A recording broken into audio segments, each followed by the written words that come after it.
નમસ્કાર મિત્રો, સ્વાગત છે તમારું ઉમિયા ફૂડ ચેનલ ઉપર। આજે આપણે ગુજરાતી ફરસાણના પ્રખ્યાત એવા ખમણ બનાવીશું।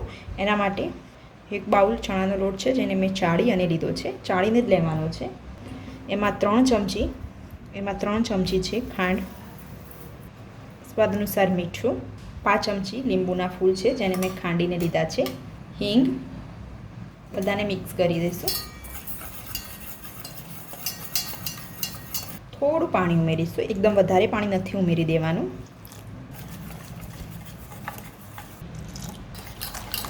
જ્યાં સુધી ખાંડ ઓગળે ત્યાં સુધી મિશ્રણને હલાવીશું। હજુ થોડું પાણી રેડીશું। પરફેક્ટ ખીરું જ્યારે આપણી ખાંડ ઓગળી જાય એટલે પરફેક્ટ ખીરું છે એવું કહેવાય। આ ખીરું એકદમ ઢીલું પણ ના થવું જોઈએ અને એકદમ કડક પણ ના થવું જોઈએ। ખાંડ ઓગળે ત્યાં સુધી આપણે એને ઓગાળી લઈશું। હવે ફ્રૂટ સોલ્ટ લેવાનો છે, એટલે કે ઈનો લેવાનો છે, રેગ્યુલર ઈનો આવે છે એ જ લેવાનો છે। અડધી ચમચી અહીં મેં ઈનો લીધેલો છે, એટલે કે ફ્રૂટ સોલ્ટ છે।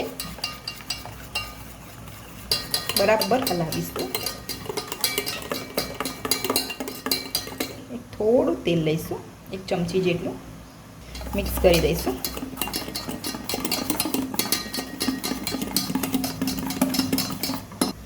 આ રીતે ઊંડું પાત્ર લઈશું જેથી કરી ખમણને ફૂલવા માટે એક સ્પેસ મળી રહે સારી એવી। એક સ્ટીમરને મેં પ્રીહીટ કરવા માટે મૂકી દીધી છે। એકદમ ધીમેથી આપણે એના પર ખમણનું પાત્ર મૂકી દઈશું।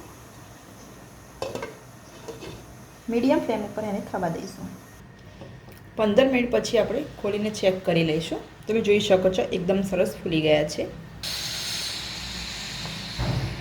બિલકુલ ક્લીન આવે છે।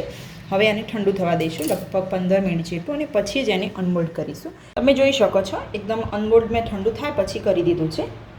હવે એના કાપા લગાવીશું।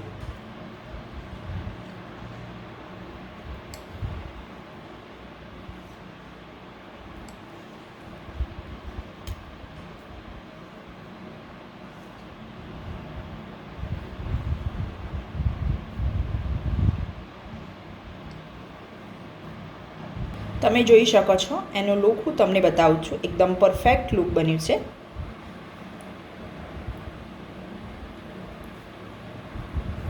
હવે આને વઘાર કરીશું। થોડું તેલ લઈશું વઘાર માટે। તેલ ગરમ થવા આવે એટલે એમાં રાઈ ઉમેરી દઈશું। એકદમ ઝીણી રાઈ લેવાની છે, રાઈ તતડવા લાગી છે। થોડી હિંગ ઉમેરીશું અને ગ્રીન મરચાં છે। ગ્રીન મરચાં ઉમેરીએ તરત જ પાણી ઉમેરી દેવાનું છે। અડધા ગ્લાસ જેટલું મેં અહીં પાણી ઉમેર્યું છે। હવે એમાં 1 ચમચી ખાંડ નાખીશું અને સહેજ અંદર વઘારમાં મીઠું ઉમેરીશું।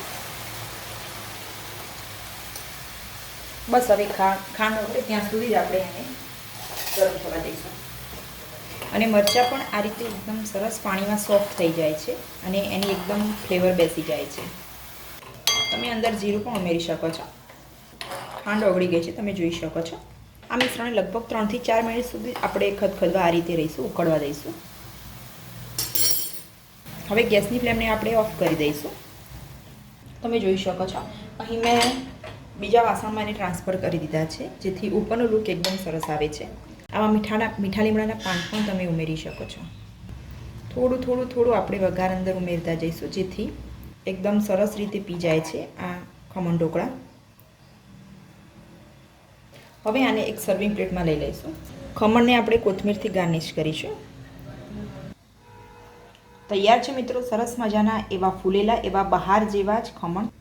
તમે જોઈ શકો છો એની કન્સિસ્ટન્સી બહાર જેવી જ છે, એકદમ સેમ। જો તમને મારી આ ખમણની રેસીપી પસંદ આવી હોય તો મારા વિડીયોને લાઇક કરો, શેર કરો અને મારી ચેનલને સબસ્ક્રાઈબ કરવાનું ભૂલતા નહીં। ધન્યવાદ।